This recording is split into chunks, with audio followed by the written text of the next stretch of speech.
Capítulo 2. Normas jurídicas, mandatos y órdenes. 1. Variedades de imperativos. El intento más claro y más completo de analizar el concepto de derecho en términos de los elementos aparentemente simples de mandatos y hábitos fue el que realizó Austin en The Province of Jurisprudence Determined. En este capítulo y en los dos próximos expondremos y criticaremos una posición que en lo sustancial es igual a la doctrina de Austin, pero que probablemente se diferencia de ella en ciertos puntos.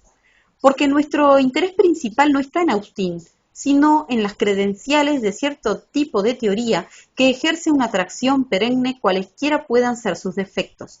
Por tal razón, en los casos en que el significado de Austin es dudoso o cuando sus opiniones parecen contradictorias, no hemos vacilado en prescindir de uno u otras y en enunciar una posición clara y coherente. Además, cuando Austin se limita a sugerir las maneras de responder a las críticas, las hemos desarrollado en parte según las líneas seguidas por teóricos posteriores, tales como Kelsen, para asegurar que la doctrina que consideraremos y criticaremos sea enunciada en su forma más fuerte. En muchas diferentes situaciones de la vida social, una persona puede expresar el deseo de que otra haga o se abstenga de hacer algo. Cuando este deseo se expresa no como una mera información interesante o como una autorrevelación deliberada, sino con la intención de que la otra persona actúe de conformidad con el deseo expresado, es usual en inglés y en muchos otros idiomas, aunque no necesario, valerse de una forma lingüística especial llamada el modo imperativo. Váyase a su casa, venga aquí, deténgase, no lo mate. Las situaciones sociales en que nos dirigimos a los demás en forma imperativa son diversas, al extremo. Sin embargo, incluyen algunos tipos principales que se repiten, cuya importancia está señalada por ciertas clasificaciones familiares. Páseme la sal, por favor. Es por lo común un simple pedido, puesto que normalmente esta expresión va dirigida a alguna persona que está en posición de prestar un servicio a quien la emite, y no sugiere un gran apuro ni da a entender qué puede ocurrir en caso de que el otro no acceda. La expresión "no me mate" sería normalmente formulada como una súplica cuando la persona que la profiere está a merced de otra, o ésta puede librarla o sacarla de una situación riesgosa. La expresión "no se mueva", por su parte, puede ser una advertencia si quien la formula conoce la existencia de algún peligro inminente para el otro, por ejemplo, una serpiente en la hierba, que puede evitarse si éste se queda quieto. Las variedades de situación social en que las formas imperativas del lenguaje se usan característicamente, aunque no en forma invariable, no solo son numerosas, sino que no se distinguen entre sí con precisión, y palabras tales como súplica, pedido o advertencia sirven solo para hacer unas pocas discriminaciones toscas. La más importante de estas situaciones es aquella para la cual la palabra imperativo parece especialmente apropiada. Es la que ilustra el caso del asaltante que le dice al empleado del banco: entrégueme el dinero o disparo. Su nota distintiva, que nos lleva a decir que el asaltante ordena al empleado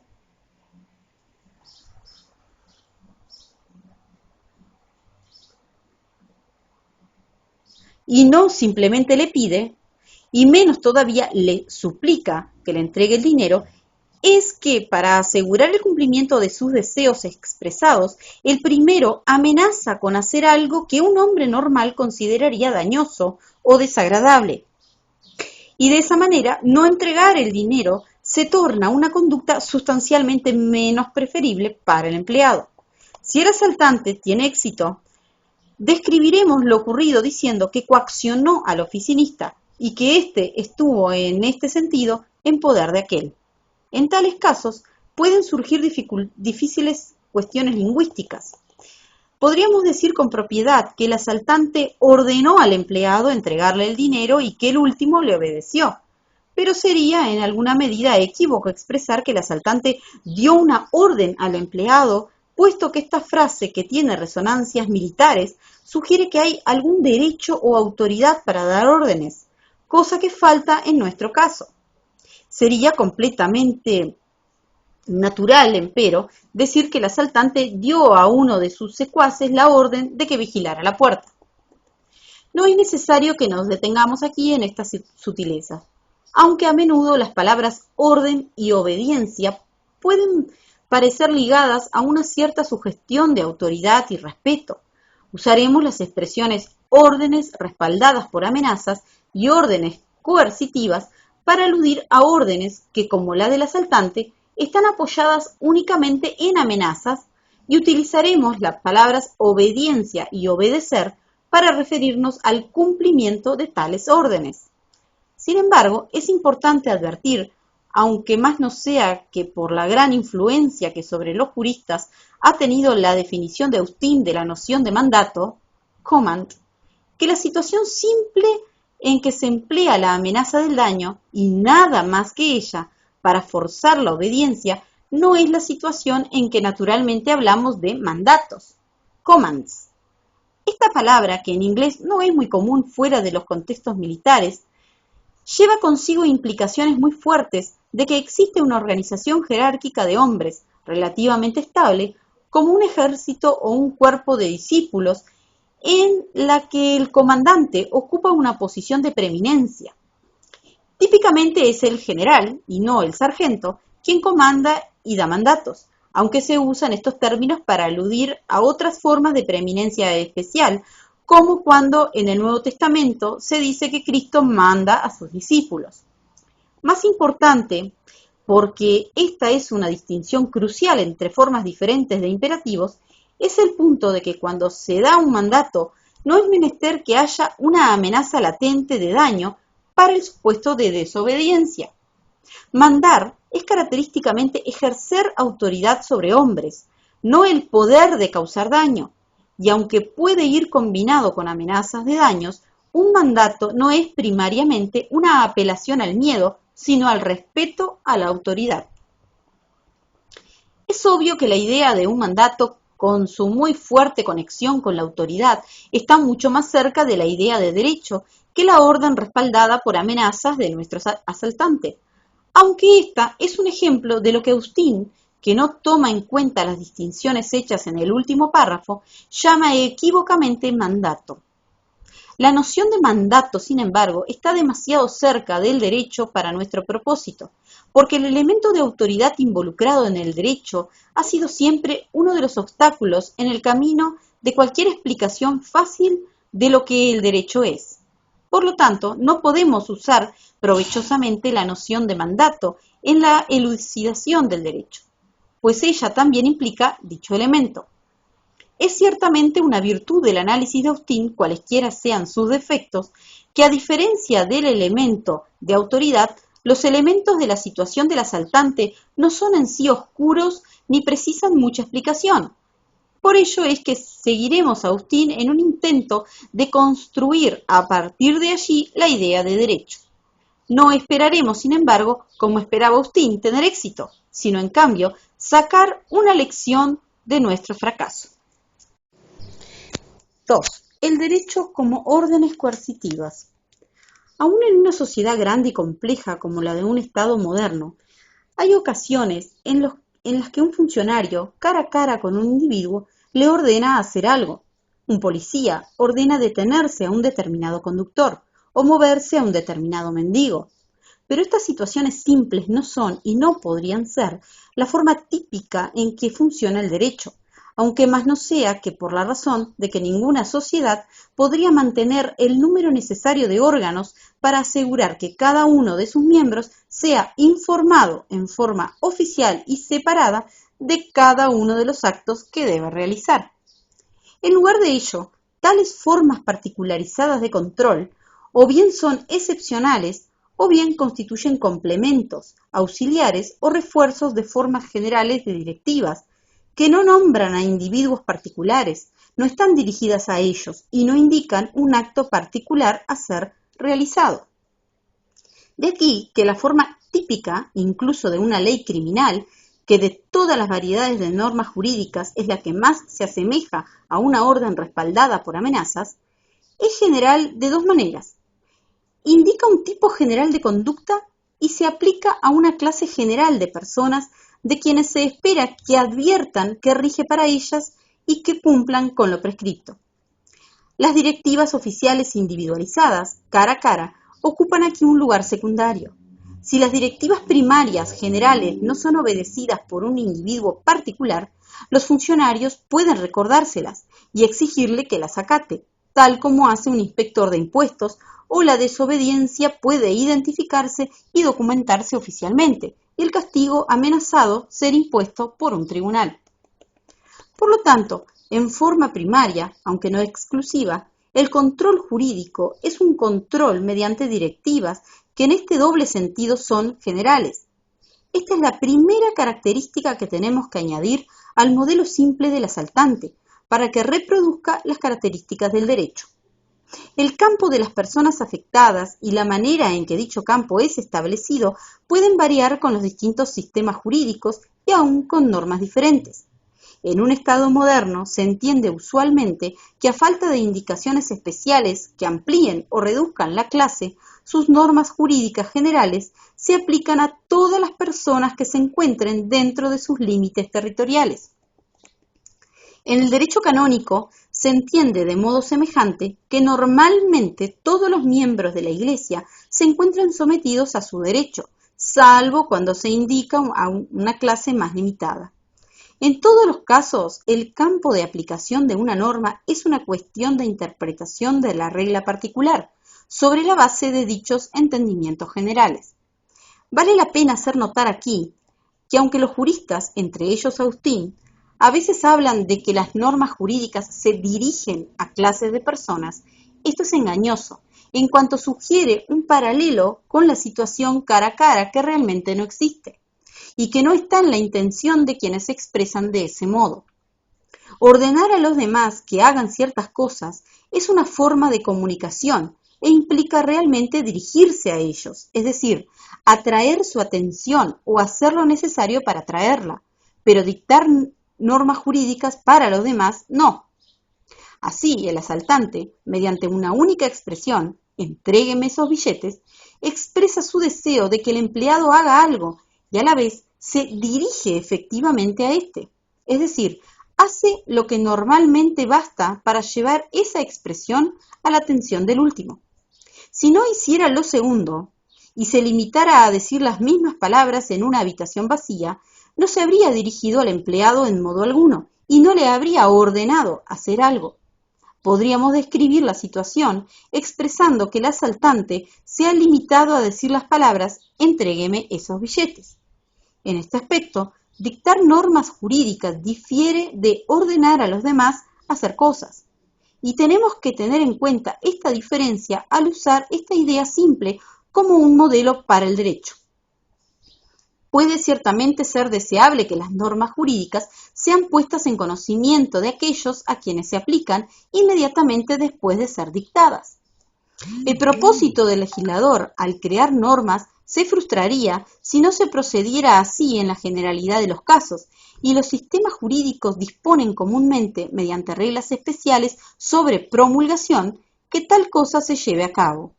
Pero las normas jurídicas pueden ser completas en cuanto tales antes de ser publicadas, y aunque no se las publique. En ausencia de reglas especiales, en contrario, las normas jurídicas son válidamente creadas, aun cuando las personas afectadas por las mismas tengan que averiguar por su cuenta qué normas han sido dictadas y quiénes son los afectados por ellas. Los que aluden a que las normas jurídicas están dirigidas a ciertas personas quieren decir usualmente que estas son las personas a quienes la norma particular se aplica, es decir, aquellas de quienes se exige un cierto comportamiento. Si usamos aquí la palabra dirigidas, podemos pasar por alto una diferencia importante entre dictar una norma jurídica y dar una orden cara a cara, y a la vez podemos confundir estas dos preguntas diferentes. ¿A quién se aplica la norma? Y ¿a quién se ha hecho conocer la norma? Además de la introducción de la característica de generalidad, es menester introducir un cambio más fundamental en la situación del asaltante, si es que hemos de tener un modelo plausible de la situación en que hay derecho. Es verdad que en cierto sentido el asaltante tiene un ascendiente o superioridad sobre el oficinista.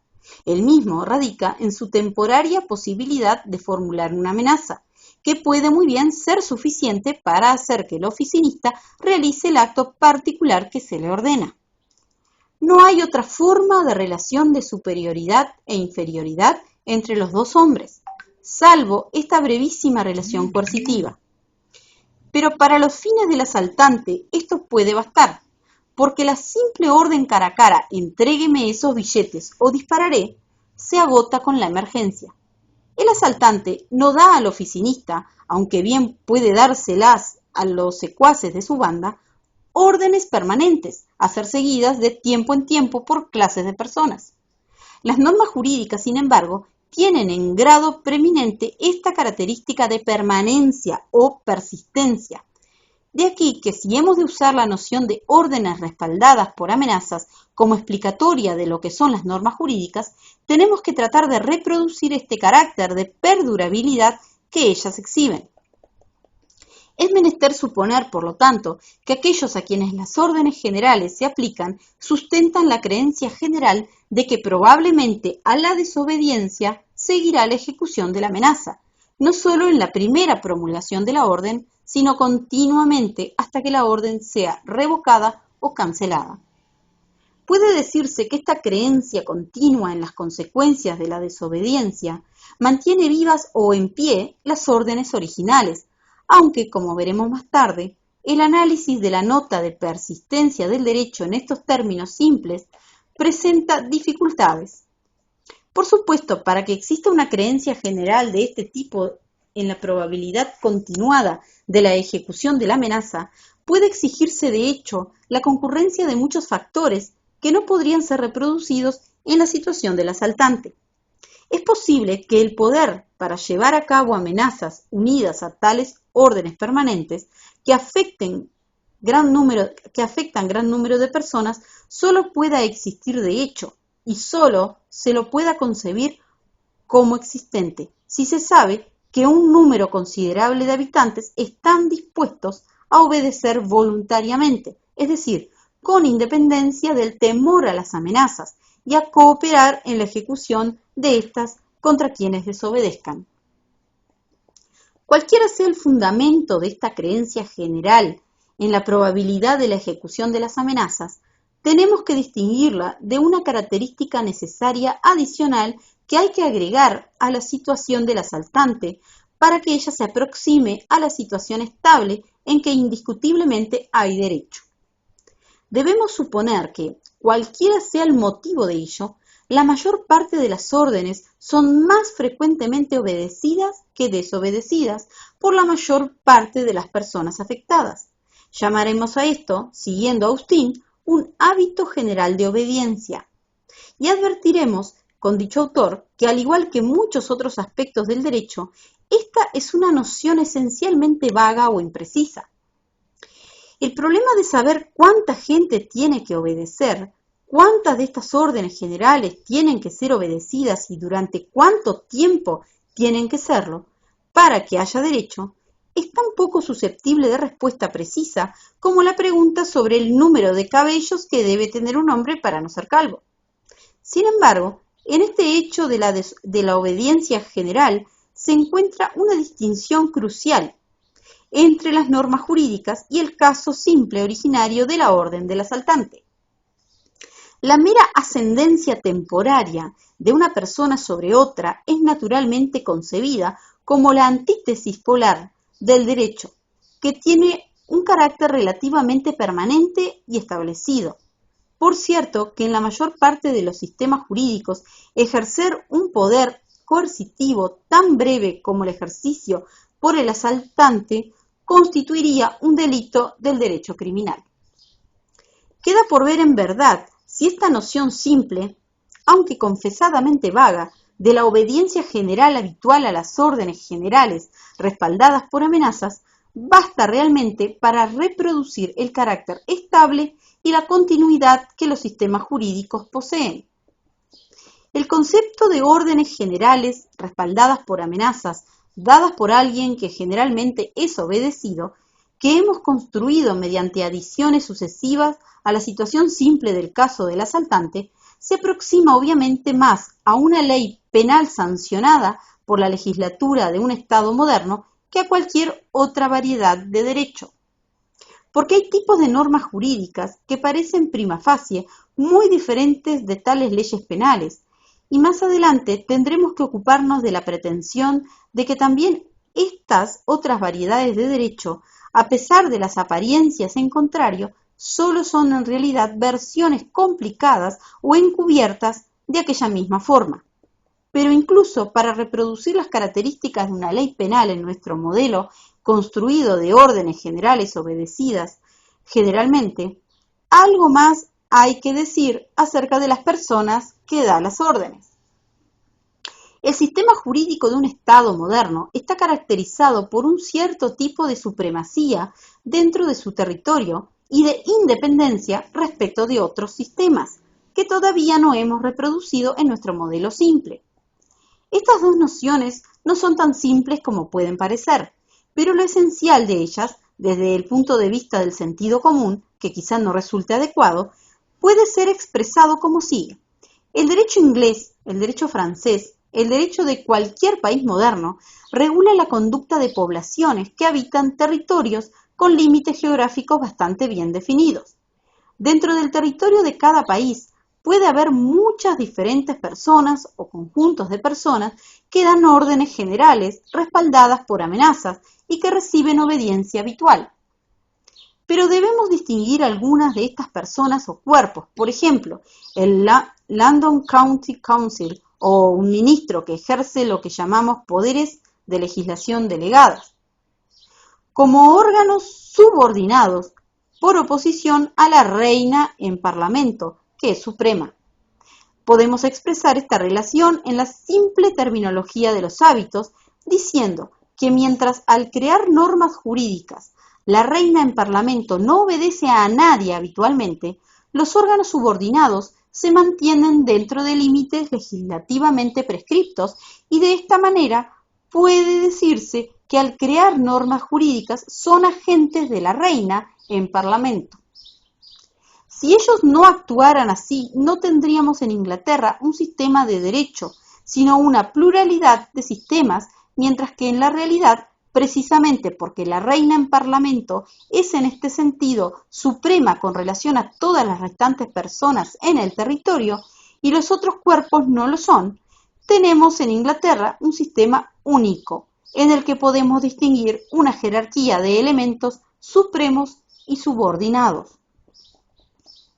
La misma caracterización negativa de la reina en Parlamento, como no obedeciendo habitualmente las órdenes de otros, define en forma tosca la noción de independencia que usamos al hablar de los distintos órdenes jurídicos de los diferentes países. La legislatura suprema de la Unión Soviética no tiene el hábito de obedecer a la reina en Parlamento, y cualquier cosa que la última sancionara sobre los asuntos soviéticos, aunque podría constituir parte del derecho de Inglaterra, no sería parte del derecho de la Unión Soviética, o sea, lo sería únicamente si la reina en Parlamento fuese habitualmente obedecida por la legislatura de la Unión Soviética. En esta versión simple, que más tarde examinaremos en forma crítica, donde quiera haya un sistema jurídico, es menester que exista alguna persona o cuerpo de personas que emitan órdenes generales respaldadas por amenazas y que esas órdenes sean generalmente obedecidas. Y tiene que existir la creencia general de que estas amenazas serán probablemente hechas efectivas en el supuesto de desobediencia. Esa persona o cuerpo debe ser internamente supremo y externamente independiente. Si de acuerdo con Austin llamamos soberano a tal persona o cuerpo de personas supremo e independiente, las normas jurídicas de cualquier país serán las órdenes generales respaldadas por amenazas dictadas por el soberano o por los subordinados que obedecen a aquel. 1. El contenido de las normas jurídicas. El derecho penal es algo que obedecemos o desobedecemos. Lo que sus reglas exigen es calificado de deber. Si desobedecemos, se dice que ha habido una infracción al derecho y que lo que hemos hecho es jurídicamente incorrecto, wrong, la transgresión de un deber o un delito, offense. La ley penal cumple la función de establecer y definir ciertos tipos de conducta como algo que debe ser omitido o realizado por aquellos a quienes esa ley se aplica, cualquiera sean los deseos de estos. La pena o sanción que las normas imputan a las infracciones o violaciones del derecho penal busca crear un motivo para que los hombres se abstengan de esas actividades, aunque la pena pueda servir otro propósito. En todos estos aspectos hay al menos una fuerte analogía entre el derecho penal y sus sanciones, por un lado, y las órdenes generales respaldadas por amenazas de nuestro modelo, por el otro. Existe también alguna analogía, a pesar de las muchas e importantes diferencias, entre tales órdenes generales y las normas que regulan la responsabilidad extracontractual, Law of Torts, cuyo objetivo primordial es resarcir a los individuos los daños sufridos como consecuencia de la conducta de otros.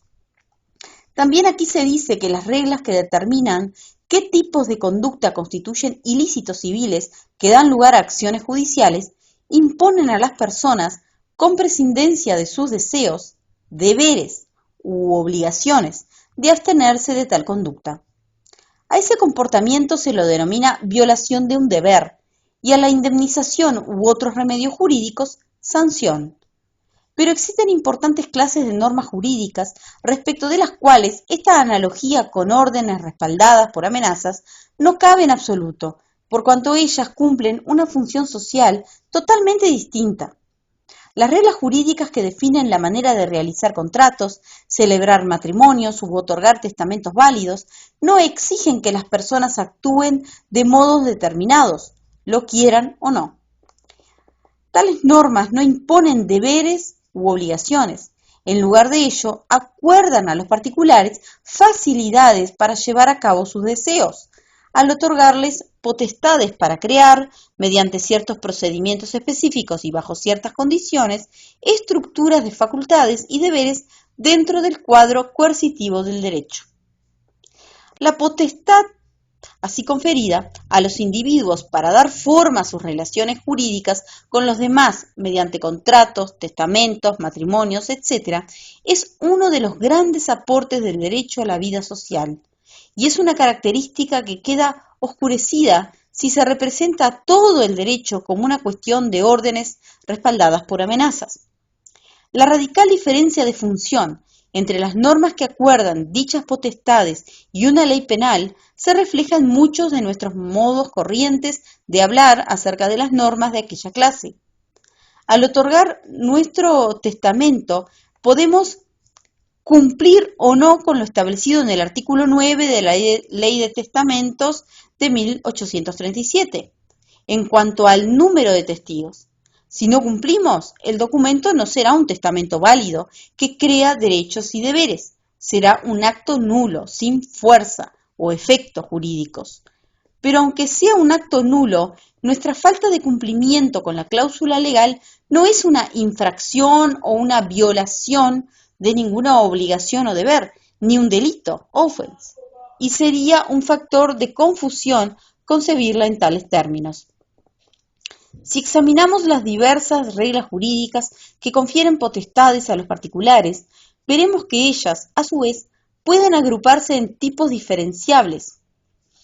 Así, tras la potestad para otorgar testamentos o celebrar contratos, hay reglas relativas a la capacidad o condición personal mínima, tal como ser mayor de edad y cuerdo, que deben tener aquellos que ejerciten dicha potestad. Otras reglas detallan la forma y manera en que la potestad ha de ser ejercida y determinan si los testamentos o los contratos pueden ser hechos verbalmente o por escrito, y en este último caso, cómo han de ser realizados y autenticados. Otras reglas delimitan la variedad o el plazo máximo o mínimo de duración de las estructuras de derechos y deberes que los individuos pueden crear mediante tales actos jurídicos. Son ejemplos de tales reglas las normas de orden público relativas a los contratos o las reglas contra accumulations en los testamentos o transacciones. Más adelante consideraremos los intentos hechos por los juristas para asimilar aquellas normas jurídicas que acuerdan facilidades o potestades y expresan, si quiere hacer esto, esta es la manera de hacerlo, a las leyes penales que a semejanza de las órdenes respaldadas por amenazas expresan, haga esto, lo quiera o no. Aquí consideraremos, empero, una clase adicional de normas que también confieren potestades jurídicas, pero a diferencia de las que acabamos de examinar, potestades públicas u oficiales y no de naturaleza privada.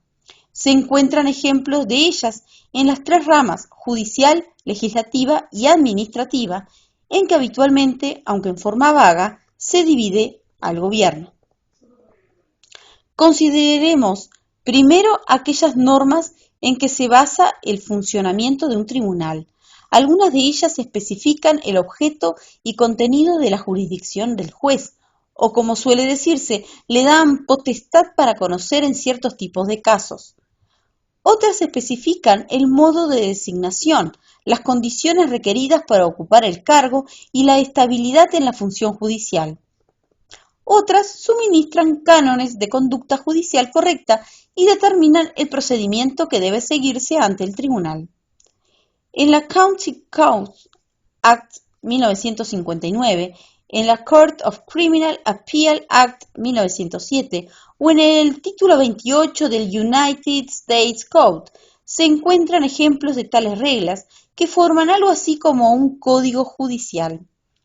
Es beneficioso observar la variedad de cláusulas contenidas en estas leyes para la constitución y funcionamiento normal de un tribunal. Pocas de ellas parecen ser a primera vista órdenes dadas al juez para que haga o se abstenga de hacer algo, porque si bien no hay razones, por supuesto, para que el derecho, mediante reglas especiales, no prohíba a los jueces, bajo una pena, excederse en la jurisdicción o decidir un caso en el que tengan interés patrimonial, estas reglas, que impondrían tales deberes jurídicos, serían adicionales a las que confieren potestades judiciales a los jueces y definen su jurisdicción.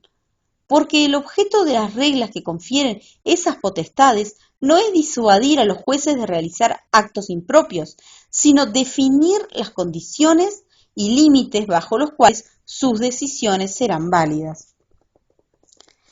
Es instructivo examinar con cierto detenimiento una cláusula típica que especifica la extensión de la jurisdicción de un tribunal.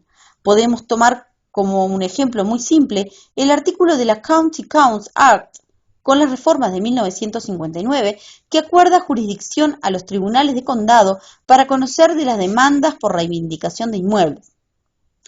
Su lenguaje, que dista mucho del de las órdenes, es como sigue. Si el juez de un tribunal de condado excede su jurisdicción al intervenir en un caso de reivindicación de inmuebles de un valor anual superior a las 100 libras y dicta una decisión respecto de ese inmueble, ni él ni las partes en el litigio cometen un delito, offense. La posición, sin embargo, no es exactamente igual a la que se presenta cuando un particular realiza algo que es nulo por falta de cumplimiento de una condición esencial para el ejercicio válido de alguna potestad jurídica. Si alguien que tenía la intención de testar omite firmar su testamento o procurarse 2 testigos del acto, lo que escribe carece de estatus o efecto jurídico. La decisión de un tribunal no es tratada de esa manera, aun cuando exceda claramente la jurisdicción de aquel. Obviamente es en interés del orden público que la decisión de un tribunal debe tener autoridad de derecho hasta que un tribunal superior declare su invalidez, aun cuando se trate de una decisión que jurídicamente el primero no debió haber dictado. Por ello, mientras no sea dejada sin efecto en la alzada por tratarse de una resolución dictada con exceso de jurisdicción, sigue siendo una resolución jurídicamente efectiva entre las partes, que será ejecutada, pero tiene un defecto jurídico, está sujeta, liable, a ser dejada sin efecto o anulada, quoted, en razón de la falta de jurisdicción. Es menester anotar que existe una diferencia importante entre lo que en Inglaterra se denomina usualmente la revocación por un tribunal superior de una resolución dictada por uno inferior y su anulación, quashing, por falta de jurisdicción. Si una resolución es revocada, es porque se considera que lo que el tribunal inferior dijo acerca del derecho aplicable al caso o acerca de los hechos es equivocado. Pero la decisión de un tribunal inferior que es anulada, quashed, por falta de jurisdicción, puede ser impecable en ambos aspectos. No es lo dicho o resuelto por el juez lo que está mal, sino el hecho de que él lo haya dicho o resuelto. Ha pretendido hacer algo para lo que no está jurídicamente capacitado, aunque otros tribunales pueden estarlo. Pero salvo por la complicación de que en el interés del orden público una decisión emitida con exceso de jurisdicción se mantiene en pie hasta que sea anulada, quashed, por un tribunal superior, la conformidad o no conformidad con las reglas de la jurisdicción es igual a la conformidad o no conformidad con las reglas que definen las condiciones para el ejercicio válido de las potestades jurídicas por los particulares. La relación entre la acción conforme con la regla y esta última no es bien expresada con las palabras obedecer y desobedecer, que se adaptan mejor al caso del derecho penal, donde las reglas son análogas a las órdenes. Una ley que confiere potestades legislativas a una autoridad subordinada ejemplifica igualmente un tipo de regla jurídica que no puede, sin deformación, ser asimilada a una orden general. También aquí, como ocurre con el ejercicio de potestades privadas, la conformidad con las condiciones especificadas por las reglas que confieren las potestades legislativas es un paso semejante a una jugada en un juego tal como el ajedrez. Tiene consecuencias definibles en términos de las reglas y el sistema habilita a las personas para alcanzar esas consecuencias. La legislación es un ejercicio de potestades jurídicas operativas o efectivas en la creación de derechos subjetivos y deberes. La no conformidad con las condiciones establecidas por la regla habilitante hace que lo realizado carezca de efectividad y sea a estos fines un acto nulo. Las reglas que se encuentran en la base del ejercicio de potestades legislativas son aún más diversas que aquellas en que se basa la jurisdicción de un tribunal, porque en las primeras es menester contemplar muchos diferentes aspectos de la legislación. Así, algunas reglas especifican la materia sobre la cual puede ser ejercida la potestad legislativa, otras determinan las condiciones que deben reunir los miembros del cuerpo legislativo o su identidad, otras la manera y la forma de la legislación y el procedimiento a ser seguido por el cuerpo legislativo. Estas solo son unas pocas de las cuestiones relevantes. Una ojeada a cualquier ley que, tal como la Municipal Corporations Act de 1882, confiere y define las potestades de un cuerpo legislativo inferior, revelará muchas más. La consecuencia de la no conformidad con tales reglas puede no ser siempre la misma, pero siempre habrá algunas reglas cuya inobservancia hace que el pretendido ejercicio de potestad legislativa sea un acto nulo o, como en el caso de la decisión de un tribunal inferior, susceptible de ser declarado inválido.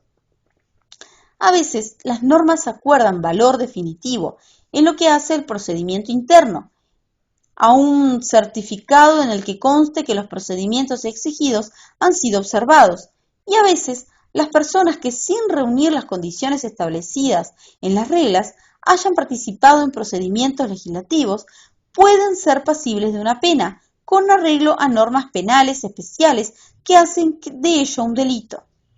Pero aunque parcialmente oculta por estas complicaciones, hay una diferencia radical entre las reglas que confieren potestades legislativas y definen la manera de su ejercicio y las reglas del derecho penal, que se asemejan a órdenes respaldadas por amenazas.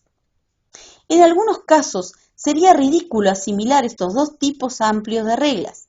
Si una medida obtiene en un cuerpo legislativo la mayoría de votos necesaria y es así debidamente aprobada, los que votaron en favor de ella no han obedecido la regla que requiere que las decisiones sean tomadas por aquella mayoría, ni los que votaron en contra han obedecido o desobedecido esa regla.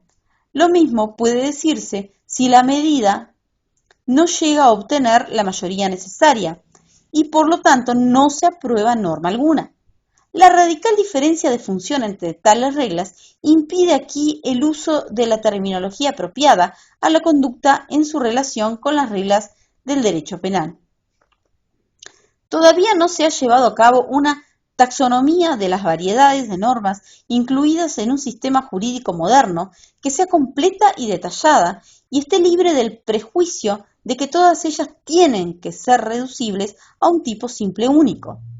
Al clasificar ciertas normas jurídicas bajo los rótulos muy toscos de normas que confieren potestades y de normas que imponen deberes y son análogas a las órdenes respaldadas por amenazas, solo hemos dado un primer paso. Pero quizás haya bastado para mostrar que algunas de las características distintivas de un sistema jurídico consisten en que el sistema, mediante reglas del primer tipo, provee al ejercicio de potestades jurídicas privadas y públicas. Si tales reglas de ese tipo distintivo no existieran, nos faltarían algunos de los conceptos más familiares de la vida social, puesto que estos presuponen lógicamente la existencia de aquellas, tal como no podría haber delitos y por lo tanto no podría haber homicidios ni robos si no hubiera normas penales del tipo imperativo que se parecen a las órdenes respaldadas por amenazas. Así, no podría haber compraventas, ni donaciones, ni testamentos, ni matrimonios, si no hubiera reglas que confieren potestades, porque estas últimas cosas, al igual que las decisiones de los tribunales y las medidas sancionadas por los cuerpos legislativos, no son otra cosa que el ejercicio válido de potestades jurídicas. Sin embargo, el deseo de uniformidad es muy fuerte en la teoría jurídica y puesto que no es en modo alguno algo desdoroso, debemos considerar dos argumentos alternativos en favor de ella que han recibido el apoyo de grandes juristas. Estos argumentos están dirigidos a mostrar que la distinción entre las variedades de normas jurídicas que hemos destacado es superficial, cuando no irreal, y que, en último término, la noción de órdenes respaldadas por amenazas es adecuada para el análisis de las reglas que confieren potestades, como lo es para el de las reglas del derecho penal. Tal como ocurre con la mayor parte de las concepciones que han persistido durante mucho tiempo en la teoría jurídica, hay un elemento de verdad en estos argumentos.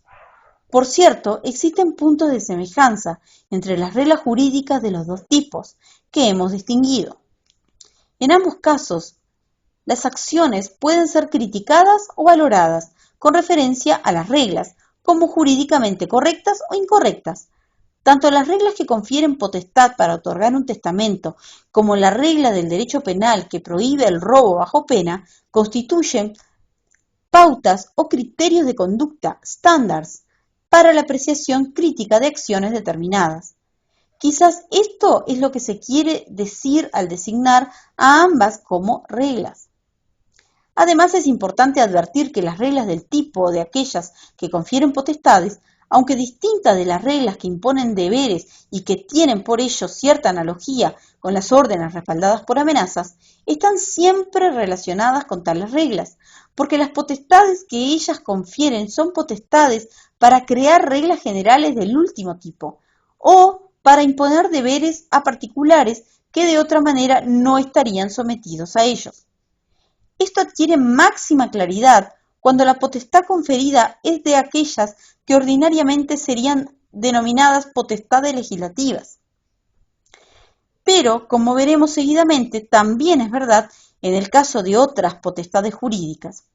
Podría decirse a costa de alguna impropiedad, que mientras que las reglas semejantes a las del derecho penal imponen deberes, las reglas que confieren potestades son fórmulas para la creación de ellos. La nulidad como una sanción. El primer argumento dirigido a mostrar la identidad fundamental de las dos clases de reglas y a exhibirlas como órdenes coercitivas concentra su atención en la nulidad que sobreviene cuando no es satisfecha alguna condición esencial para el ejercicio de la potestad. La nulidad, se pretende, a semejanza del castigo imputado por la norma penal, es un mal o sanción amenazado, impuesto por el derecho a raíz de la transgresión a la regla, aunque se admite que en ciertos supuestos esta sanción puede significar únicamente una pequeña molestia. A esta luz se nos invita a considerar el caso de alguien que trata de hacer cumplir jurídicamente como contractualmente obligatoria una promesa que otro le ha hecho por escrito y descubre, para su pesar, que como no fue otorgada bajo sello y no hubo consideration a cambio de ella, la promesa es jurídicamente nula. Del mismo modo, se nos invita a concebir a la regla que establece que un testamento sin dos testigos carece de eficacia como una regla que impulsa a los testadores a cumplir con el artículo 9 de la Ley de Testamentos, tal como la idea de la prisión nos impulsa a obedecer las normas del derecho penal. Nadie podría negar que en algunos casos existen estas asociaciones entre la nulidad y factores psicológicos, tales como la frustración de la esperanza de que una transacción será válida. A pesar de ello, extender la idea de sanción hasta incluir la de nulidad es una fuente y un signo de confusión. Son bien conocidas algunas objeciones menores a ese proceder. Así, en muchos casos, la nulidad puede no ser un mal para la persona que no ha satisfecho alguna condición exigida para la validez jurídica. Un juez puede no tener interés material en la validez de su resolución o ella puede serle indiferente. Un litigante que verifica que el contrato por el que se lo demanda no es obligatorio para él porque al celebrarlo era menor de edad o porque no firmó el memorándum escrito exigido para ciertos contratos. Podría no reconocer aquí un mal amenazado o una sanción, pero al margen de estas objeciones triviales, que con un poco de ingenio se podrán superar, la nulidad no puede, por razones más importantes, ser asimilada a un castigo establecido por una regla como estímulo para que uno se abstenga de las actividades que la regla prohíbe. En el caso de una regla del derecho penal, podemos identificar y distinguir dos cosas: un cierto tipo de conducta que la regla prohíbe y una sanción destinada a desalentar dicha conducta. Pero ¿cómo podríamos ver a esta luz actividades socialmente deseables tales como las que cumplen los hombres cuando se intercambian promesas que no satisfacen las exigencias legales en cuanto a la forma? Esto, a diferencia de la conducta desalentada por el derecho penal, no es algo que las reglas jurídicas que establecen formalidades para los contratos estén dirigidas a suprimir. Simplemente dichas reglas no le acuerdan reconocimiento jurídico. Más absurdo aún es considerar como sanción el hecho de que una medida legislativa no llega a alcanzar el estatus de ley si no obtiene una mayoría necesaria. Asimilar este hecho a las sanciones del derecho penal equivaldría a concebir las reglas de tanteo, scrutiny rules, de un juego como dirigidas, a eliminar todas las jugadas salvo la conversión de tantos.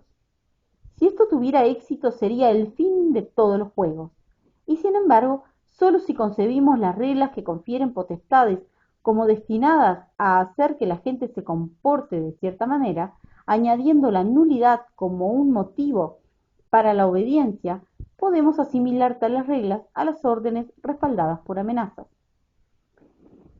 La confusión en que se incurre al concebir a la nulidad como semejante al mal amenazado o a las sanciones del derecho penal puede ser puesta de relieve de otra manera.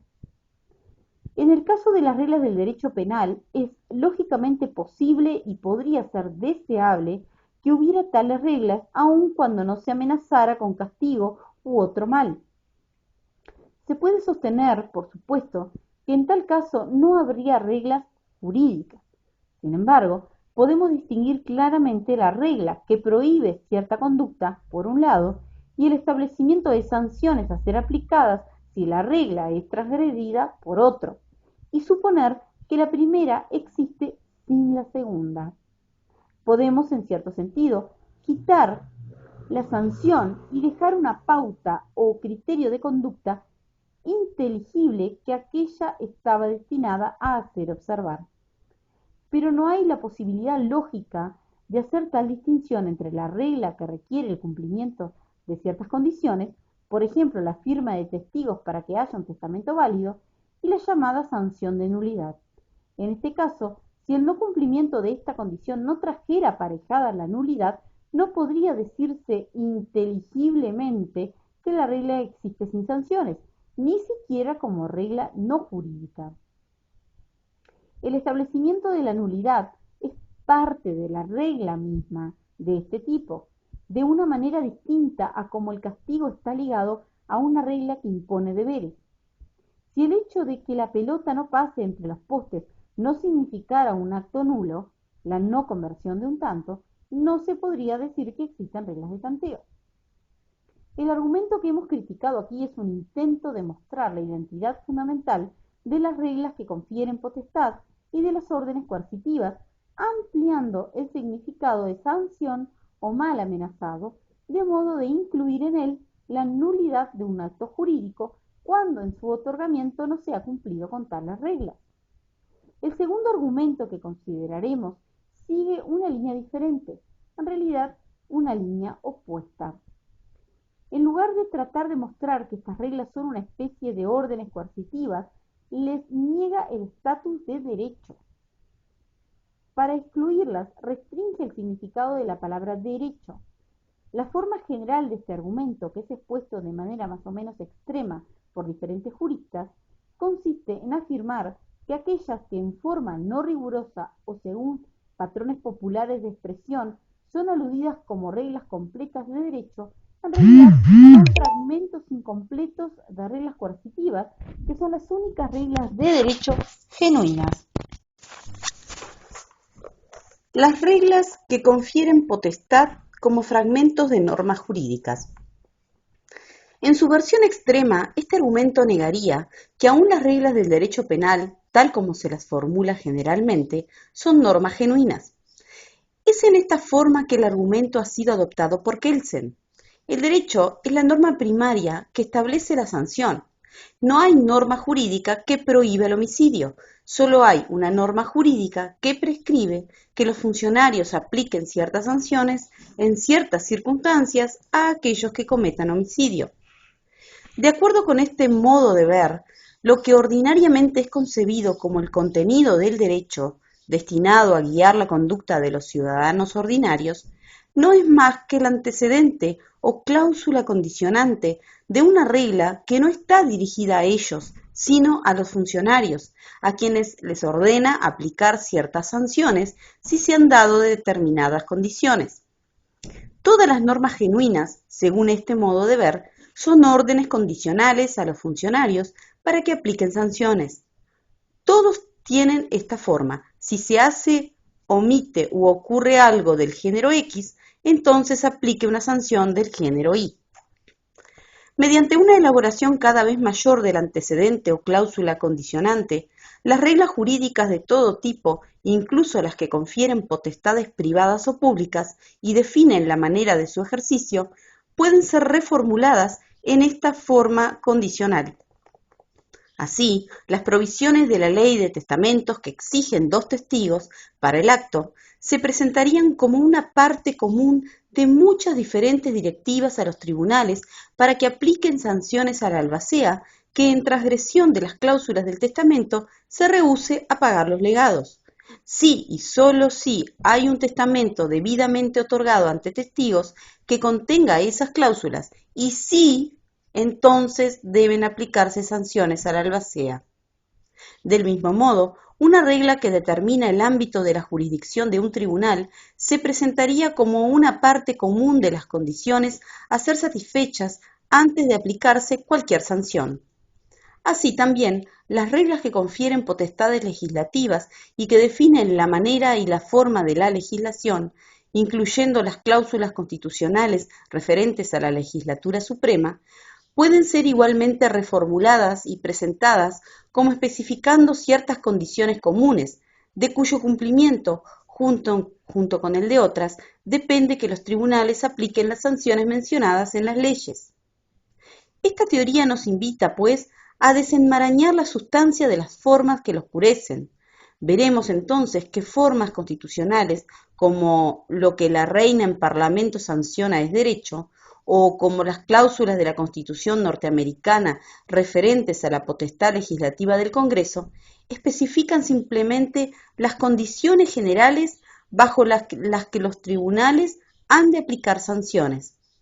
Estas formas son esencialmente cláusulas condicionantes, no reglas completas. Si la reina en parlamento lo ha sancionado así, o si el Congreso, dentro de los límites establecidos en la Constitución, lo ha sancionado así, son formas de condiciones comunes a un vasto número de directivas a los tribunales para que apliquen sanciones o castiguen ciertos tipos de conducta. Esta es una formidable e interesante teoría, que se propone revelar la naturaleza verdadera y uniforme del derecho, latente por debajo de una variedad de formas y expresiones comunes que lo oscurecen.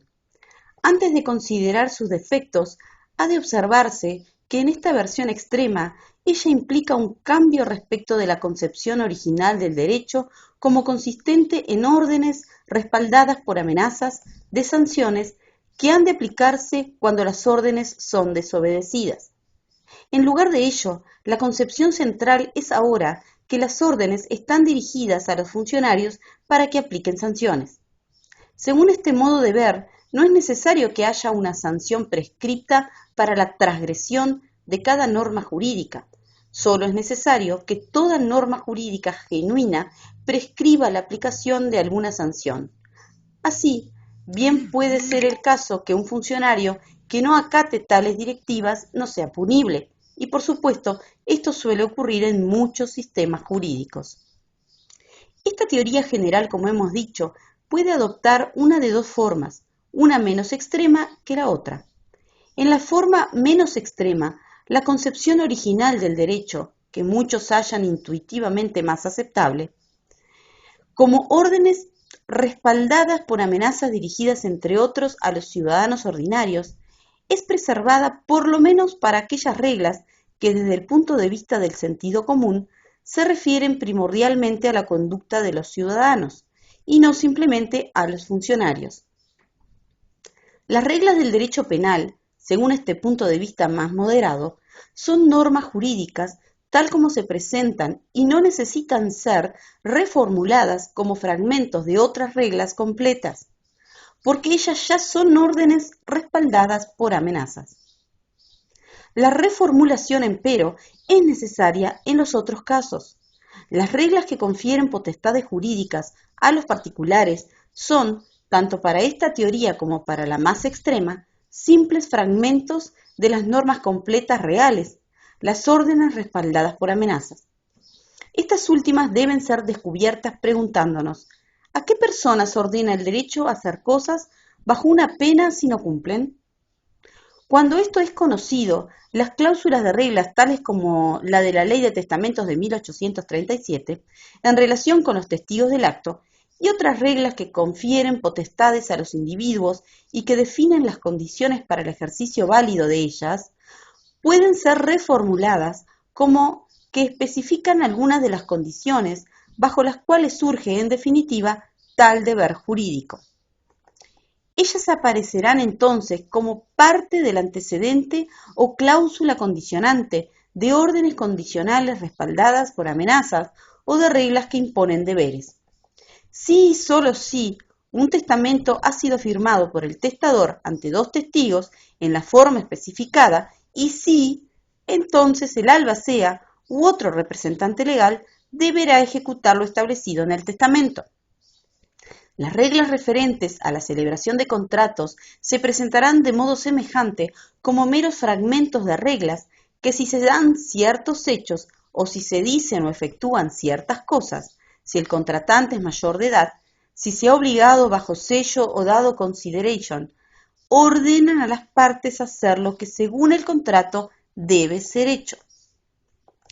Una reformulación de las reglas que confieren potestades legislativas, incluyendo las disposiciones de una Constitución relativas a la legislatura suprema, de modo de representarlas como fragmentos de las reglas reales, puede ser llevada a cabo de acuerdo con líneas similares a las ya explicadas en la página 46, en el caso de la versión más extrema de esta teoría.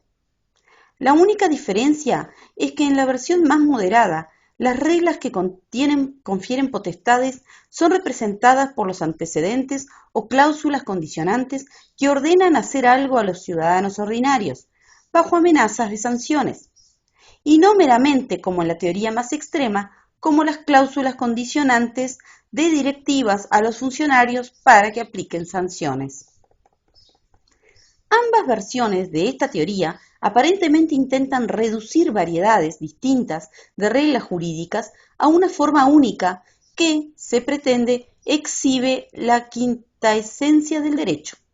Ambas, de diferentes maneras, hacen de la sanción un elemento centralmente importante, y ambas fracasan si se demuestra que es perfectamente concebible el derecho sin sanciones. Esta objeción general, sin embargo, tendrá que ser dejada para más adelante.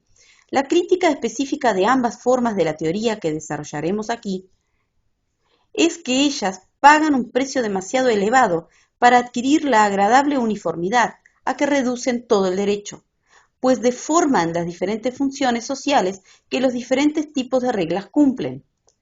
Esto se aplica a ambas formas de la teoría, pero es más evidente en la reformulación del derecho penal exigida por la versión más extrema. La deformación como precio de la uniformidad. Vale la pena considerar la deformación que esta reformulación lleva a cabo porque ella ilumina muchos diferentes aspectos del derecho. Hay numerosas técnicas para el control de la sociedad, pero la técnica característica del derecho penal consiste en especificar mediante reglas ciertos tipos de conductas como modelos o pautas para guiar a los miembros de la sociedad como un todo o a clases especiales dentro de ella. Se espera que los miembros de la sociedad, sin el concurso o la intervención de los funcionarios, comprendan las reglas y entiendan que ellas les son aplicables y adecúen su comportamiento a las mismas. Solo cuando el derecho es transgredido y esta función primaria fracasa, toca a los funcionarios identificar el hecho de la transgresión e imponer la sanción amenazada.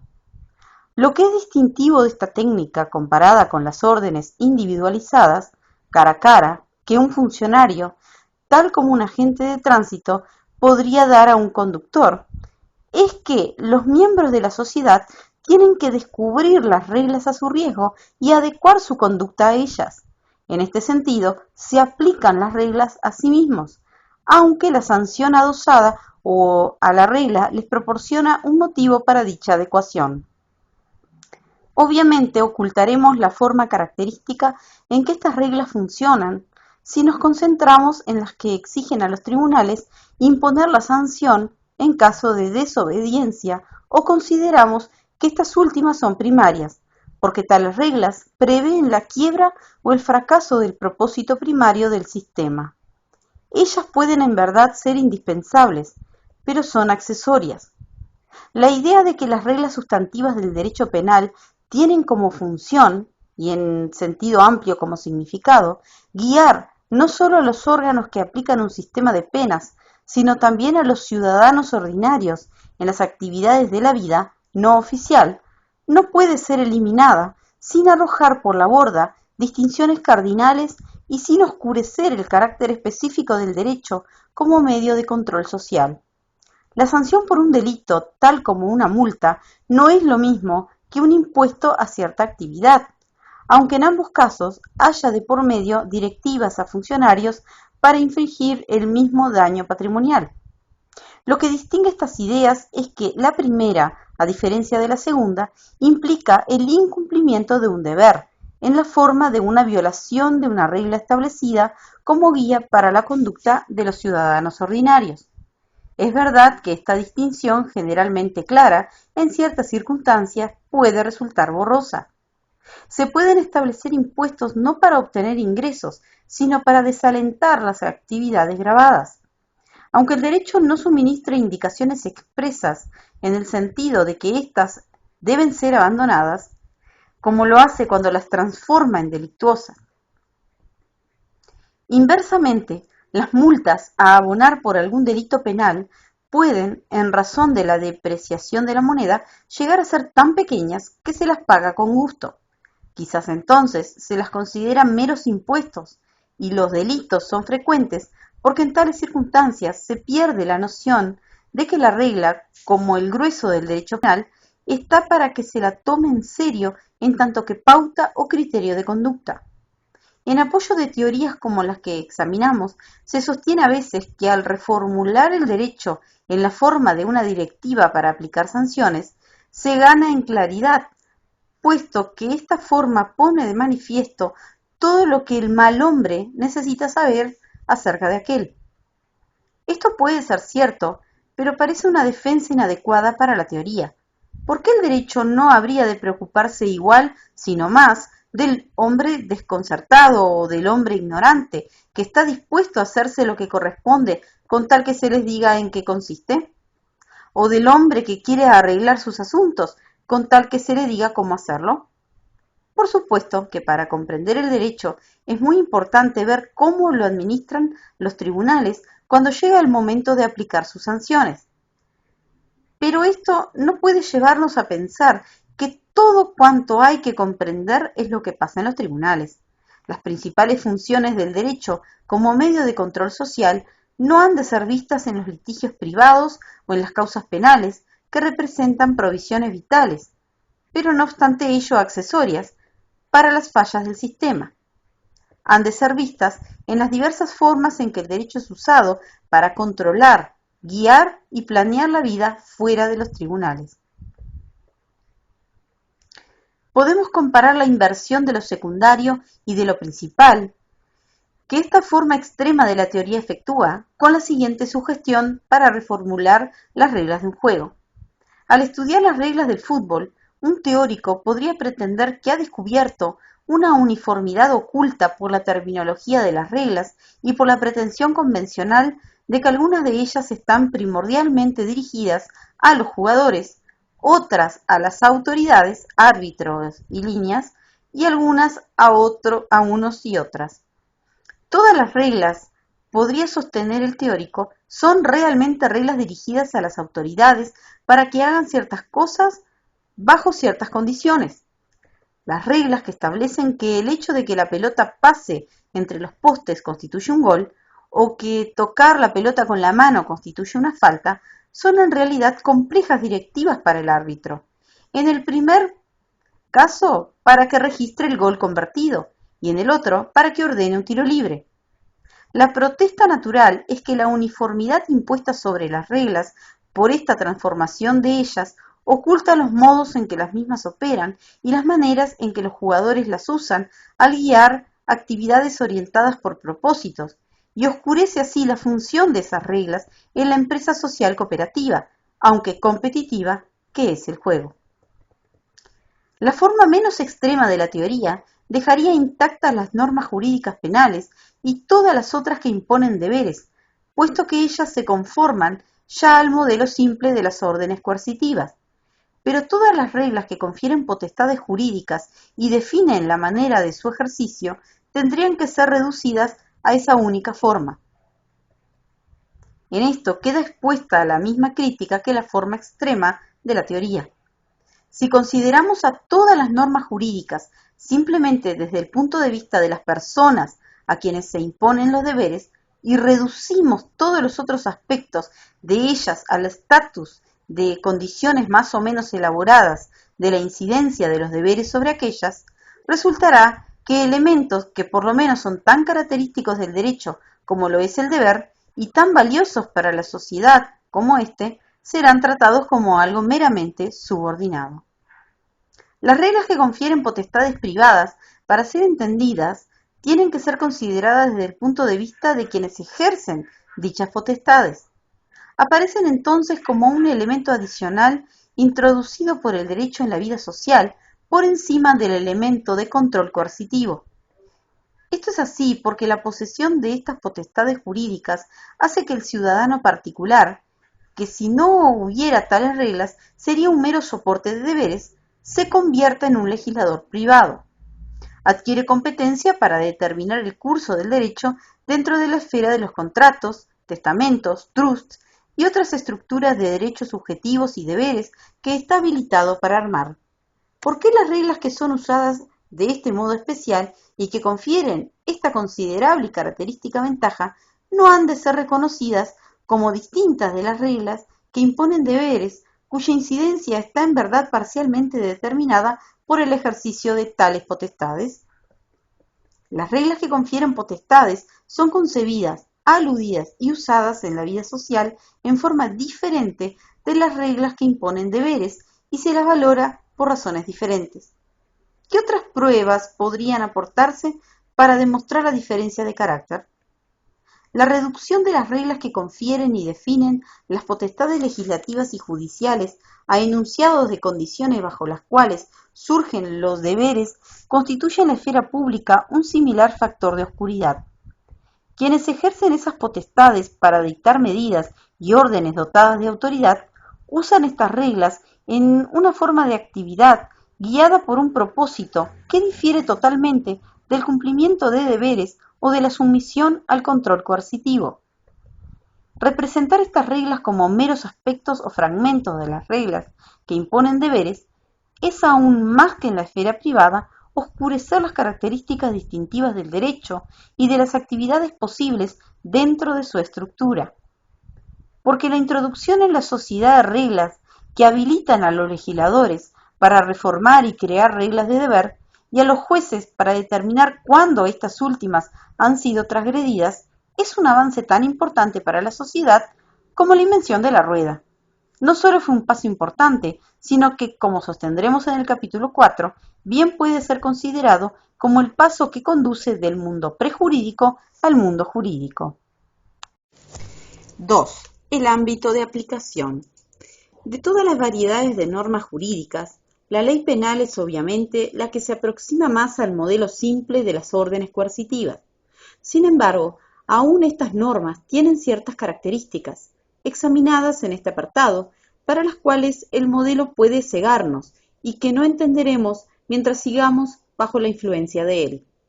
La orden respaldada por amenazas es esencialmente la expresión de un deseo de que otros hagan o se abstengan de hacer ciertas cosas. Es posible, por supuesto, que la legislación pudiera asumir esta forma y que las leyes estuvieran exclusivamente dirigidas a otros.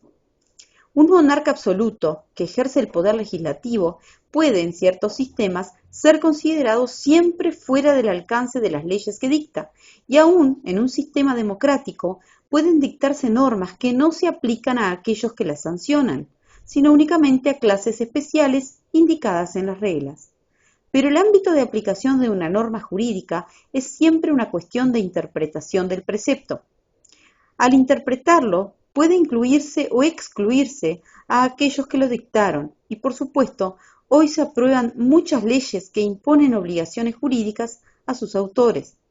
La legislación, a diferencia del mero ordenar a otros hacer cosas bajo amenazas, puede perfectamente bien tener tal fuerza auto-obligatoria. Nada hay en ella que esencialmente excluya esa posibilidad. Este es un fenómeno jurídico que solo es desconcertante si, bajo la influencia del modelo, concebimos a las normas jurídicas como establecidas siempre por un hombre u hombres que están por encima del derecho para otros que se hallan sometidos a él. Esta imagen vertical o de arriba hacia abajo del derecho, tan atractiva en su simplicidad, solo puede ser reconciliada con la realidad mediante el recurso de distinguir la persona del legislador en su carácter o capacidad oficial de la persona del legislador en su carácter o capacidad particular. Actuando en el primer carácter, dicta normas que imponen obligaciones a otras personas, inclusive a sí mismo en su carácter privado. No hay nada objetable en estas formas de expresión, pero la noción de capacidades diferentes, como veremos en el capítulo 4, solo es inteligible en términos de reglas de derecho que confieren potestades y estas reglas no pueden ser reducidas a órdenes coercitivas. Al propio tiempo, es menester observar que este complicado recurso es en realidad totalmente innecesario. Podemos explicar el carácter autoobligatorio de la sanción legislativa sin apelar a él. Porque tenemos a mano, tanto en la vida diaria como en el derecho, algo que nos permite entenderlo mucho mejor. Se trata del funcionamiento de una promesa, que en múltiples maneras es un modelo mucho mejor que el de las órdenes coercitivas para comprender numerosas características del derecho, aunque no todas ellas. Prometer es decir algo que crea una obligación para el promitente. Para que las palabras tengan este tipo de efecto, tienen que existir reglas que establezcan que si se usan palabras por personas apropiadas, en ocasiones apropiadas, por ejemplo, por personas cuerdas que entienden su posición y que no están sometidas a presión de diversos tipos, quienes las usen están obligados a hacer las cosas que ellas designan. Así, cuando prometemos, nos valemos de procedimientos especificados para cambiar nuestra propia situación moral, imponiéndonos obligaciones y confiriendo derechos a los demás. En la jerga de los juristas, ejercemos una potestad conferida por reglas que nos facultan a hacer esto. Sería ciertamente posible, pero no útil, distinguir dos personas dentro del promitente, una que actúa como creadora de obligaciones y otra como persona obligada, y concebir que una ordena a la otra a hacer algo. Del mismo modo, podemos prescindir de este recurso para entender la fuerza autoobligatoria de la legislación, porque la elaboración de una ley, como la formulación de una promesa, presupone la existencia de ciertas reglas que rigen el proceso. Hay palabras que, proferidas o escritas por las personas calificadas por estas reglas, siguiendo el procedimiento especificado por ellas, crean obligaciones para todos aquellos que se encuentran dentro del ámbito explícita o implícitamente designado por dichas palabras. Estas pueden incluir a aquellos que toman parte en el proceso legislativo. Aunque existe esta analogía que explica el carácter autoobligatorio de la legislación, hay por supuesto muchas diferencias entre la formulación de promesas y la formulación de leyes.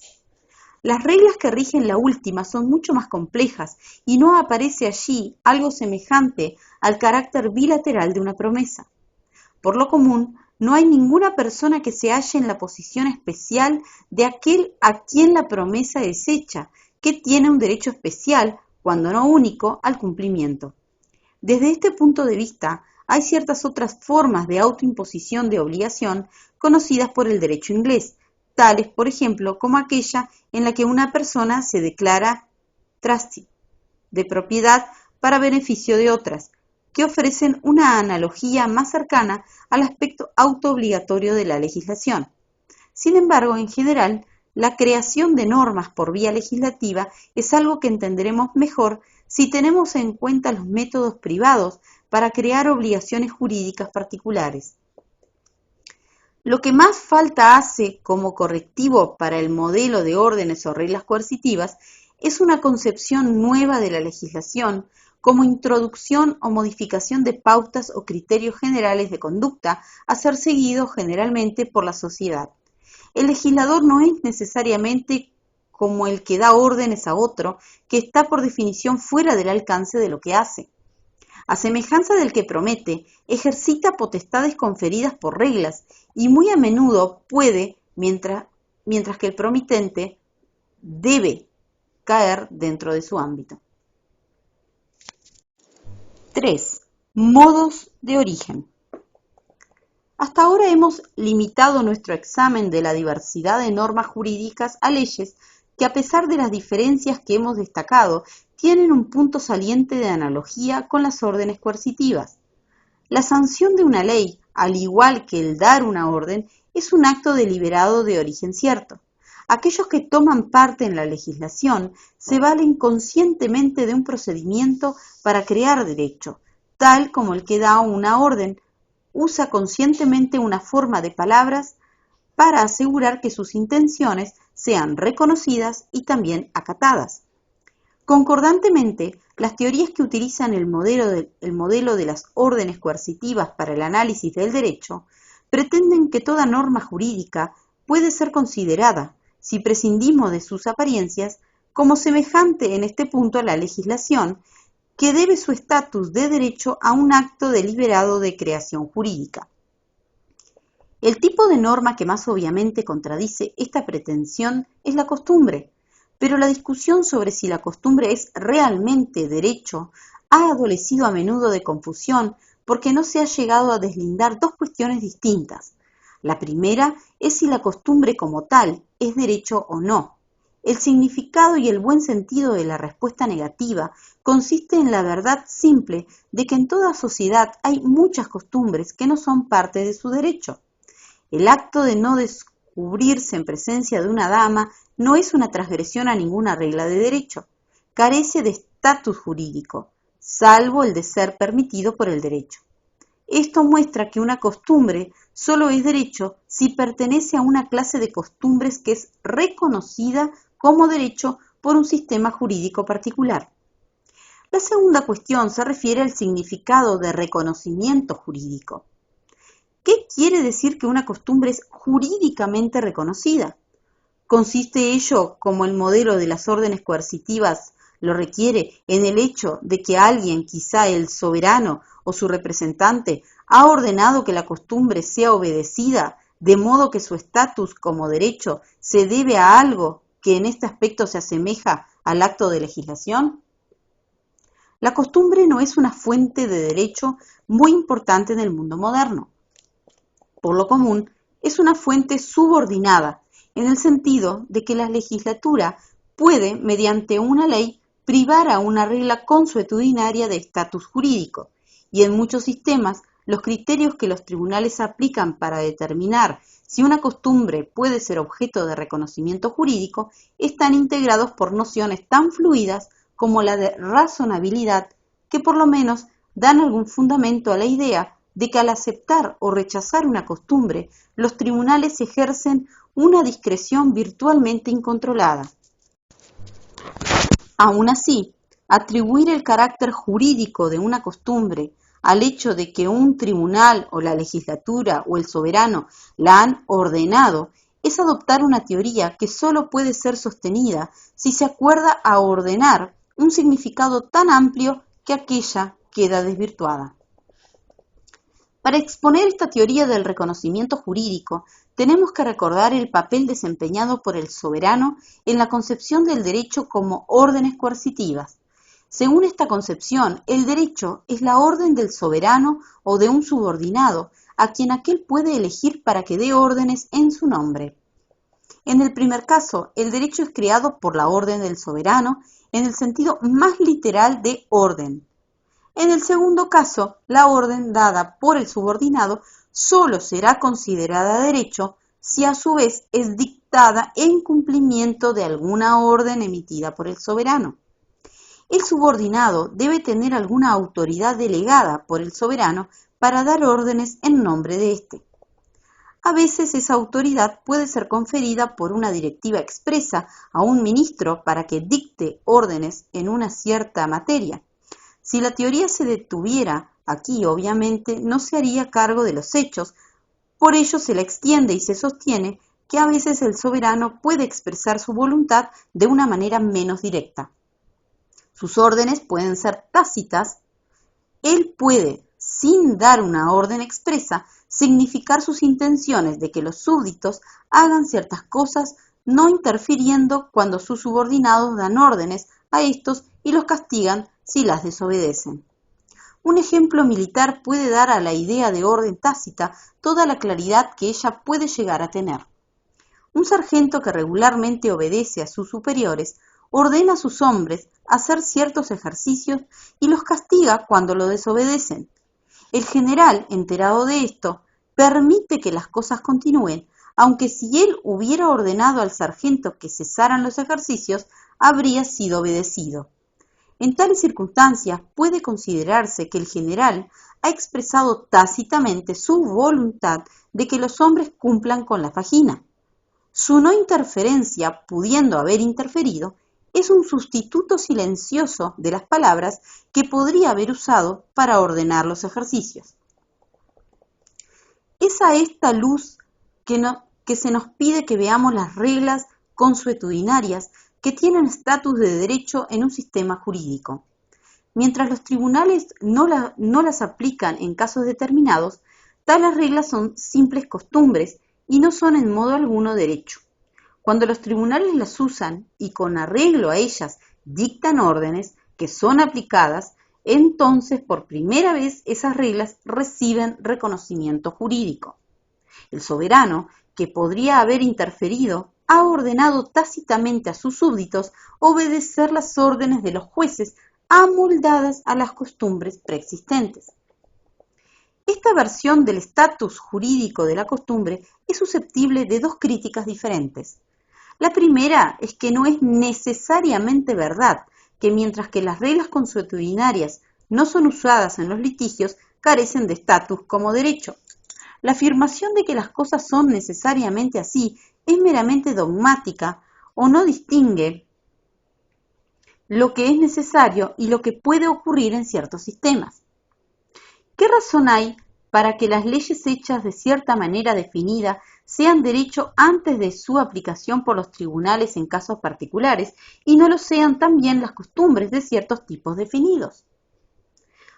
¿Por qué no habría de ser verdad que, tal como los tribunales reconocen fuerza obligatoria al principio general de que lo que la legislatura sanciona es derecho, ellos reconocen también fuerza obligatoria a otro principio general, a saber que las costumbres de ciertas clases definidas son derecho?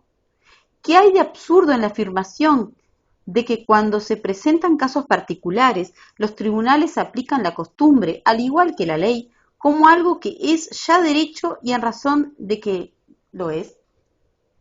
Es posible, por supuesto, que un sistema jurídico disponga que ninguna regla consuetudinaria tiene el estatus de derecho mientras los tribunales, en su discreción incontrolada, no declaren que lo tiene. Pero esto solo sería una posibilidad que no puede excluir la posibilidad de sistemas en los que los tribunales no posean tal discreción. ¿Qué fundamentos tiene entonces la tesis general de que una regla consuetudinaria no puede tener estatus de derecho mientras no sea aplicada por los tribunales? Las réplicas a estas objeciones se reducen a veces a la simple reafirmación del dogma de que nada puede ser derecho mientras alguien no haya ordenado que lo sea. El paralelo sugerido entre las relaciones de los tribunales con la ley y con la costumbre es rechazado, pues en base a que antes de ser aplicada por un tribunal, la ley ha sido ya ordenada y en cambio la costumbre no lo ha sido. Los argumentos menos dogmáticos son inadecuados porque se apoyan demasiado en el contenido particular de los sistemas particulares.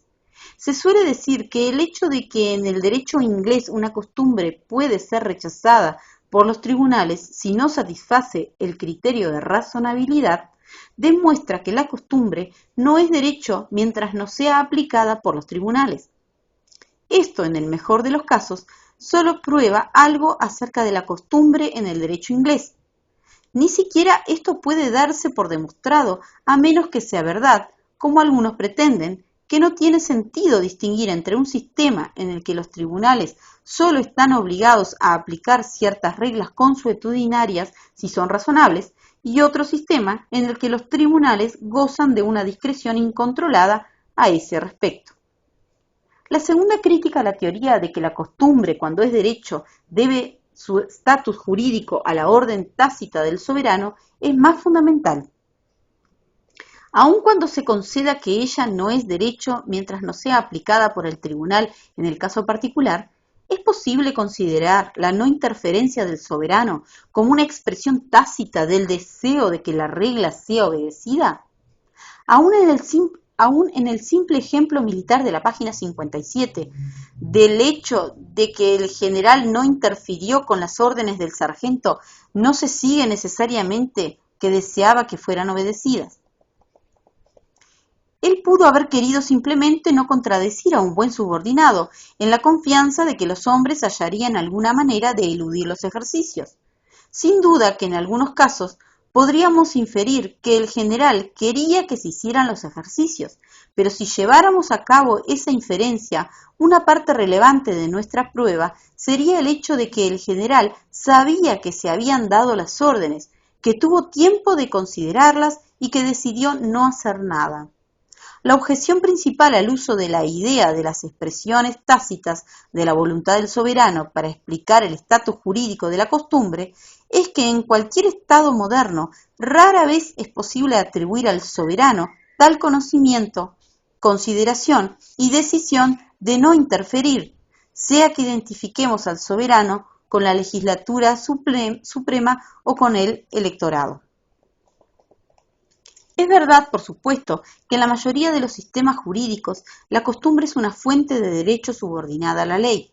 Esto significa que la legislatura podría privarla de su estatus jurídico, pero el hecho de que no lo haga puede no ser un signo de los deseos del legislador. Es muy raro que la atención de una legislatura, o más raro aún de un electorado, repare en las reglas consuetudinarias aplicadas por los tribunales. La no interferencia de una u otro no puede ser comparada, por lo tanto, con la no interferencia del general con su sargento, aun cuando en este caso estemos dispuestos a inferir de ella un deseo de que las órdenes del subordinado sean obedecidas. ¿En qué consiste entonces el reconocimiento jurídico de la costumbre? ¿A qué debe su estatus jurídico una regla consuetudinaria si no es a la orden del tribunal que la aplicó a un caso particular o a la orden tácita del supremo poder creador de derecho?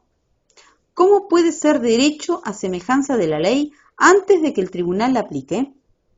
Estas preguntas solo podrán ser respondidas plenamente cuando hayamos examinado en detalle, como lo haremos en el próximo capítulo, la doctrina de que donde existe derecho tiene que haber alguna persona o personas soberanas cuyas órdenes generales, expresas o tácitas, y sólo ellas son derecho.